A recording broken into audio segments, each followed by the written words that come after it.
వెంట్రుక రాసి city life తో మసి నగరవాసంలో కేశాలకెన్ని కష్టాలో. పూర్తి వివరాలకు చదవండి రేపటి సాక్షి హైదరాబాద్ ఎడిషన్. రేపు మాజీ మంత్రి నిరంజన్ రెడ్డి మీడియాతో మాట్లాడుతున్నారు, లైవ్ లో చూద్దాం. మీ కోరిక ప్రకారంగానే రేపు పోలీసులు ఇన్వెస్టిగేట్ చేయాలా? మీరు అభిలషించినట్లే రేపు పరిణామాలు జరగాలనా? ఇవన్నీ దేన్ని తెలియజేస్తున్నాయి?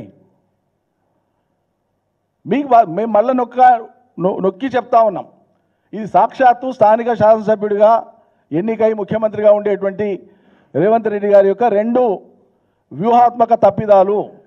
ఒకటి, ఉన్న ఫార్మాసిటీని వదులుకొని కొత్తది పోయి మొదలుపెట్టేటువంటి ప్రయత్నము. రెండు, కొత్తది మొదలుపెట్టేటప్పుడు ఆ ప్రాంత ప్రజల్ని ఒప్పించకపోవడము. ఎన్నడు పోయినరండినా?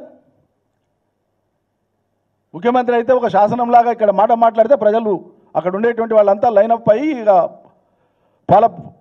మొత్తం ఇక ఏం చెప్తే అది వినాలనా? వింటారా అట్లా? మీరు చూస్తుండే కదా టీవీలలో వీడియోలు కూడా వచ్చినాయి. సాక్షాత్తు వీళ్ళన్నా ఎట్ల భూములు ఏరో చూస్తాం. ఇక ఆ భాష నేను మాట్లాడిన రిపీట్ చేస్తే సంస్కారం కాదు. ప్రజలను ఎవరైతే రైతులు ఆందోళన చేస్తున్నారో ఆ రైతుల పట్ల మాట్లాడిన మాటలు, వాడినటువంటి భాష అట్లా మాట్లాడతారా? అట్లా రెచ్చగొడతారా? ఇవన్నీ నిజం చెప్పాలంటే ఇవన్నీ చేసినా మీరు శిక్షార్హులు, మీరు కారకులు. వీటన్నిటికీ ఈ సమస్య పెరగడానికి మీరు కారకులు. నరేంద్ర రెడ్డి గారు పోయి ఏ గ్రామంలోనన్నా మీటింగులు పెట్టి ఉపన్యాసం పెట్టి ప్రజలకు రెచ్చగొట్టండి. ఇప్పటిదాకా వచ్చిన ప్రజలకు సాంత్వనపలికాయా? మీరు మీ ప్రొటెస్ట్ను ప్రజాస్వామ్యబద్ధంగా తెలియజేయండి ప్రభుత్వానికి. ప్రజాస్వామ్యంలో ఇది నిరంతరం ఉండేదే. ప్రజలు తమకు నచ్చని విషయంలో కానీ, తమకు ఇష్టం కాని విషయంలో కానీ ప్రొటెస్ట్ చేసినప్పుడు రాజకీయ పక్షాలు కానీ ప్రజాస్వామ్యవాదులు కానీ ప్రజల పక్షాన తమ గళం వినిపిస్తారు. డెమోక్రసీలో అందుకే ఆ సేయింగ్ ఉంది, opposition has always got a say while ruling party has always got a way to do the things.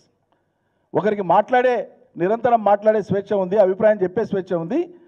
అయినా సరే ప్రజాస్వామ్య ప్రభుత్వాలు కాబట్టి మెజారిటీ మీద ఉంటాయి కాబట్టి ఎవరని చెప్పినా అంతిమంగా వాళ్ళు చేయదలుచుకున్న కార్యాన్ని ప్రజాస్వామ్యబద్ధంగా చేయాలి. మాకు అధికారం ఉంది కాబట్టి మేము చేయదలుచుకున్నాం కాబట్టి మీ మీద నడుచుకుంటూ పోయి చేస్తాం, మిమ్మల్ని కాల్చుకుంటూ పోయి చేస్తాం, మిమ్మల్ని కొట్టుకుంటూ పోయి చేస్తాం, జైలుకు పంపిస్తాం, మేము చూస్తాం. ఈ దౌర్జన్యంతోనే జరగదు కదా పని. రాచరికంలోనే జరగలేదు. ఇట్లా ఒప్పించి చేయాలి.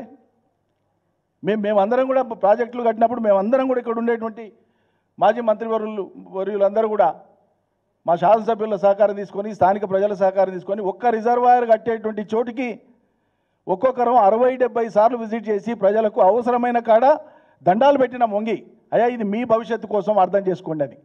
అంత ఓపికగా అంత సంయమనంగా ప్రజలను ఒప్పిస్తేనే మేము ఇలా అత్యంత భారీ ప్రాజెక్టుల నిర్మాణం పూర్తి చేసినాం.